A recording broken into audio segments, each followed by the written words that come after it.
Thunder Bay Mayor Bill Mauro is looking for help from the province. We talked to the mayor about a number of issues.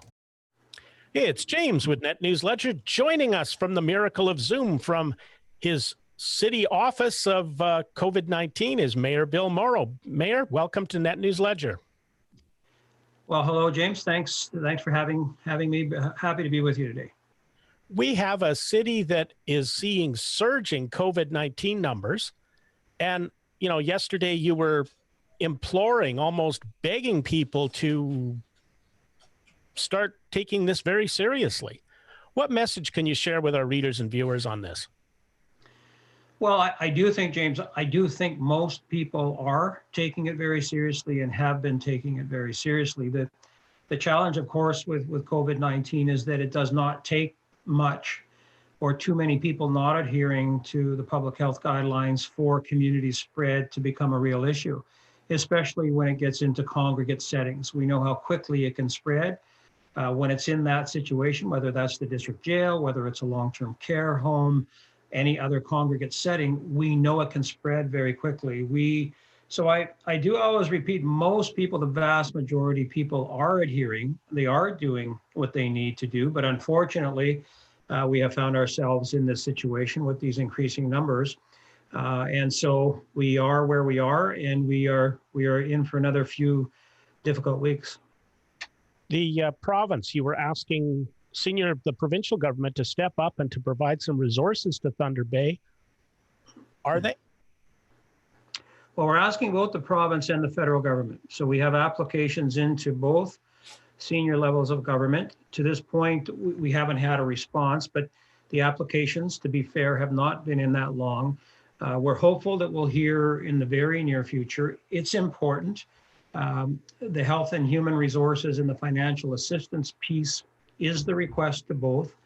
With the isolation space specifically, we have capacity, but we are precariously close to not being able to staff that capacity.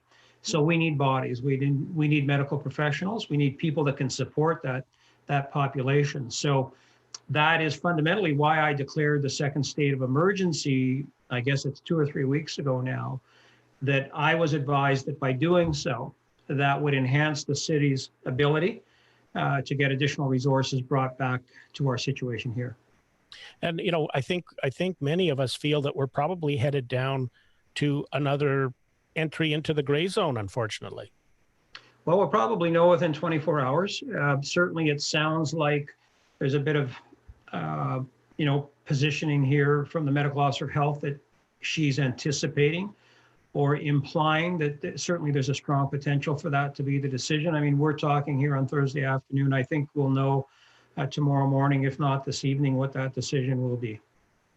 Now, shifting gears a little bit, across the city, this has probably been the most challenging year. You know, we're a year into this pandemic, and I'm sure when you were sitting there going, okay, we're headed into Thunder Bay's 50th anniversary as a city, and you were the mayor, this wasn't quite the year you were figuring was going to happen.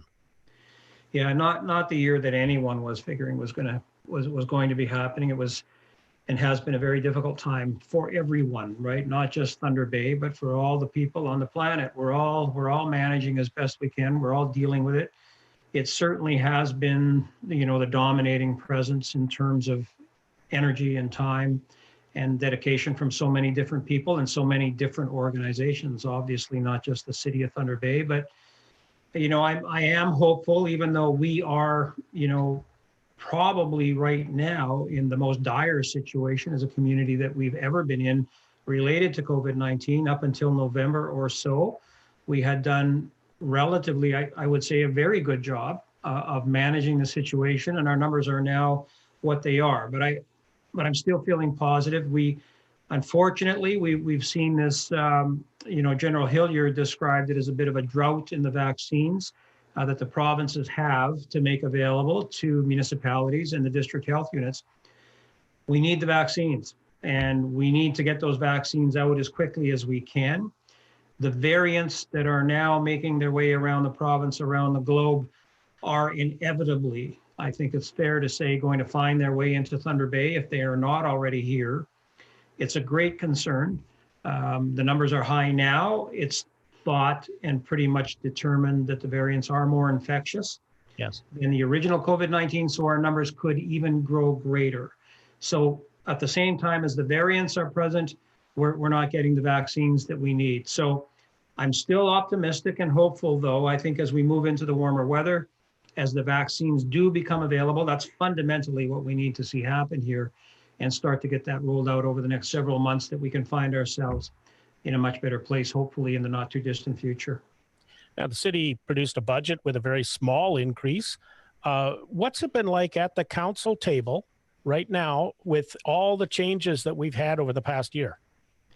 Well, I think, it's become apparent to me. Somebody mentioned it to me. I didn't really appreciate it until it was suggested to me. I think the fact that we haven't been able to really be together, in one room for quite some time and have an opportunity just to socialize and to communicate directly face to face. And I think it's made things a bit more difficult for us. But you referenced in the opening, the 1.6% on the budget piece. Yeah, we feel really good about that. And I think it's important to note, James, that that's after 2020 being a very low growth year for the city, largely related to the pandemic. So we had very little new taxation revenue available to us to apply to and against any tax increase. So we did, in my mind, a very, very good job. I hope the community appreciates what we've done. As I said, we positioned this well. We made the decision back in July to ask administration, start at 2%, nothing higher. So that made for a more efficient process. That work was done 7 months ago. So that was great. And I also moved a resolution that said we have these two major surplus accounts. One is the rate stabilization account. The other is a surplus amount of money from the province and the feds from last year for COVID-related pressures. My motion said you can't use that money to achieve the 2% budget starting point. We now have about 15 or $16 million available to us to deal with the COVID-19 operating projected deficit for 2021. And we know there will be one, expected to be 8 or 9 million. So we've positioned ourselves well. Not only is the budget piece in at 1.6, but we have this large nugget of reserves to manage that operating budget deficit pressure. Now, one of the issues in the city that has got a lot of people talking, of course, is the indoor turf facility. And there's opinions from never to not right now to let's go full speed ahead. Yeah. What do the readers and viewers need to know? I'm sorry?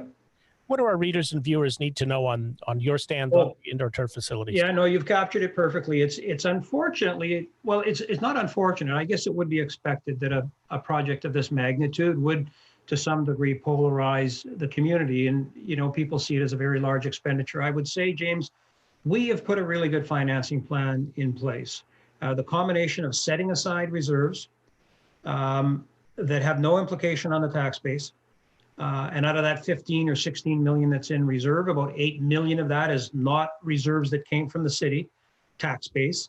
It was reserves that came from the federal government and from the municipal accommodation tax. That's basically we can call it the hotel tax. Yes. That was a new revenue stream for municipalities, actually, that the government that I was part of put in place. So our reserve side, no tax implication, and about 50% of it is from the federal government or the municipal accommodation tax. And then the debt piece to finance the remaining part of this.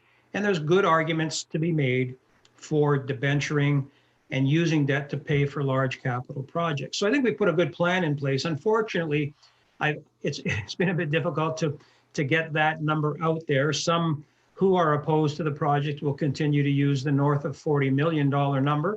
Of course, unfortunately, they don't say that's over 25 years when they talk about it. And they don't say, why there's good arguments to use debt. But anyway, that's a separate piece. So we're within, I think, about 2 weeks of getting a final report back from administration on the project. And we'll see what decision is made at that time. Any thoughts for the community you want to leave us with before we conclude things up today? Well, yeah, thanks, James. I do appreciate it. I know that there are a number of people, there's anxiety in the community. There is worry, both on the health side, I think, which is first and foremost a priority for all of us. That has to be the issue that receives our attention. But I think a lot of people are very concerned, obviously, with the business side of this as well, and what another lockdown might mean for the small businesses. So stay healthy, please. Respect the public health guidelines. Do everything that you can. We are getting closer to being out of this. And if we are in another lockdown, as decided by the province, please do everything that you can to support our local businesses throughout this. They really need our help. Mayor Mauro, I want to thank you for taking the time today. James, I appreciate it. Thanks for having me. To keep up to date, you have to subscribe. You have to hit that like button and hit the notification to stay in touch.